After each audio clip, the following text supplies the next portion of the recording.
wake up and for a couple of seconds, everything is fine. But then it hits you. The same heaviness that's been there for weeks, or maybe months, maybe years. It's a kind of a foggy, low-level exhaustion that follows you into every room, every conversation, every ordinary Tuesday. And the worst part, you feel like you should be over it by now. But here's the thought that really gets you, the one underneath all the others.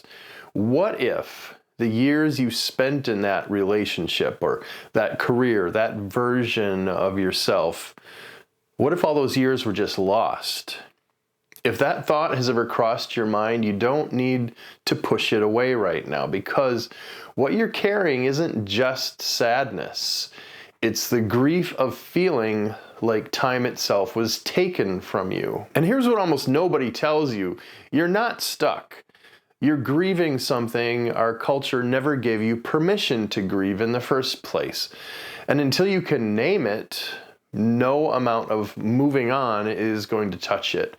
So in the next few minutes, I'm going to show you exactly what's underneath that heaviness, why the usual advice keeps missing it, and a 4-step practice that you can start using today, not to get over it faster, but to actually process it. Emotional pain doesn't always announce itself. Sometimes you know exactly what you're grieving. It's a death, a divorce, or the end of something that mattered. But often, and this is the one that catches people off guard, the heaviness shows up without a clear explanation. Maybe you're more irritable than usual. Small setbacks feel enormous. You're tired in a way that sleep doesn't fix. Or you've lost interest in things that used to feel worthwhile. And because nothing is technically wrong, you keep pushing through. You assume it'll pass.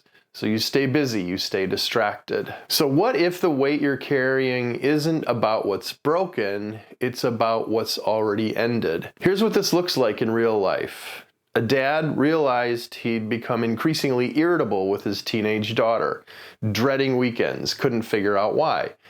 Eventually he saw it. He was grieving their closeness as she grew more independent.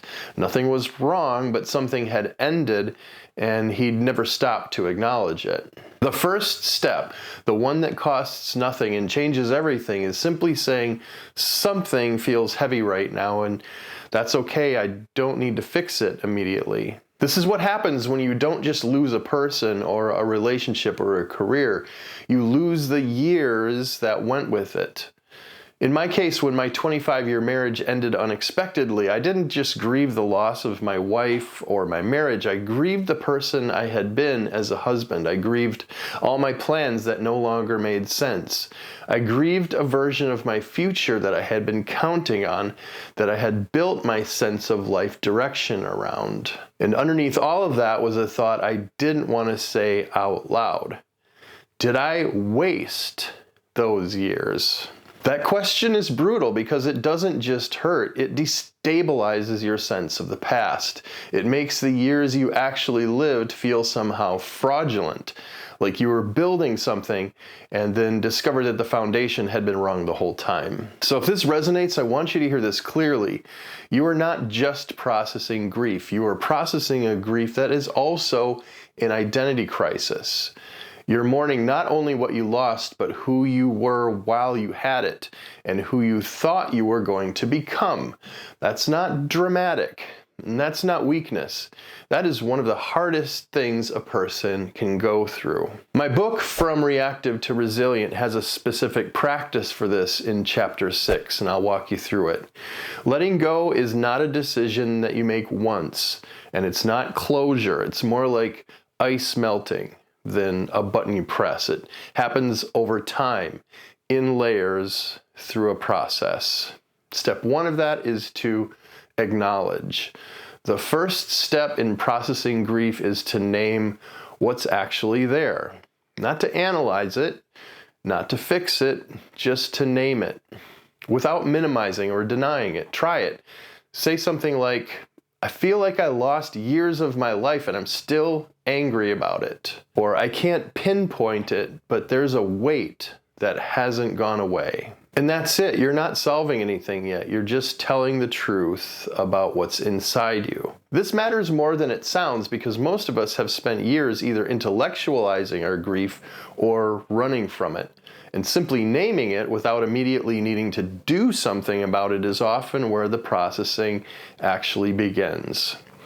So then step 2 is accept. And I want to be precise about what that word means because it's often misunderstood. Acceptance isn't approval, and it isn't resignation. It means allowing what's already inside you to exist without fighting it, without pretending it isn't there. Again, in my case, when I was in the hardest season of my divorce, I had a relentless urge to be okay, to show myself and everyone else that I was handling it just fine, but that performance was costing me. Nothing was actually being processed, but the moment I stopped trying to not feel it was the moment something began to shift. It's okay to feel what I'm feeling. This is where I'm actually at right now. That's acceptance. So step 3 is create space through awareness. Think of it this way. Your emotions are like the weather. They move through, they shift, but you are not the weather. You are the sky, and the sky doesn't fight the clouds. It's simply spacious enough to hold them. Now try this, even just as a thought experiment. I recognize the grief inside of me, but I am not the grief. I can see the thought that I wasted those years, but I'm also the one who's watching that thought. From this vantage point, this very small but critical distance between you and the heaviness, even the most difficult feelings become a little more bearable. Not because they disappeared, but because you've found a place to stand that isn't inside them. And then step 4 is to let go or let be. Letting go doesn't have to be forced. When you allow a feeling to simply exist, when you stop pushing it away, it begins to loosen on its own timeline. And sometimes, this is the most important thing I want to say today, the goal isn't to let go at all.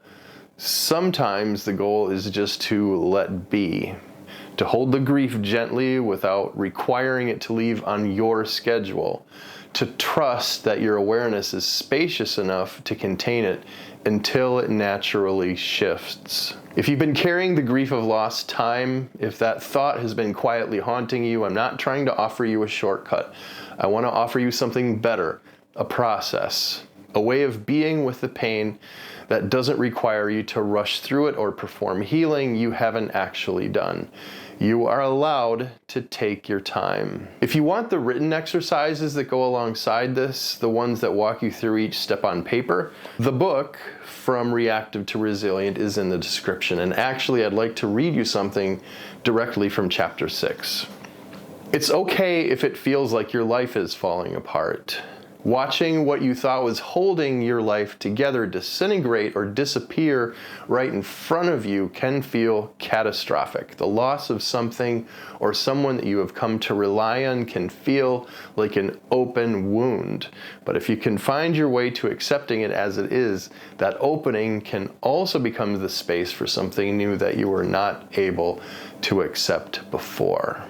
And when you're in that painful part, that may be the last thing you want to hear.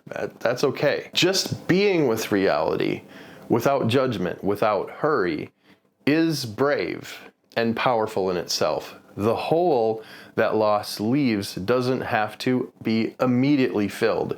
Sometimes that space is where something new begins to grow. That's the cycle. Acknowledge, accept, create space, let go or let be. It's not a fix, but it's a practice that you can keep coming back to again and again as needed. Up next, chapter 7 brings everything we've built directly into your relationships, because how you're carrying this affects every person that you love. Subscribe so you don't miss it. And before you go, if something in this video named what you've been carrying, let me know.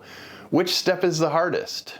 tell me in the comments. I'm going to read every one. And the full written exercises behind every step are in From Reactive to Resilient. Link is in the description. I'll see you again in 2 weeks, Chapter 7.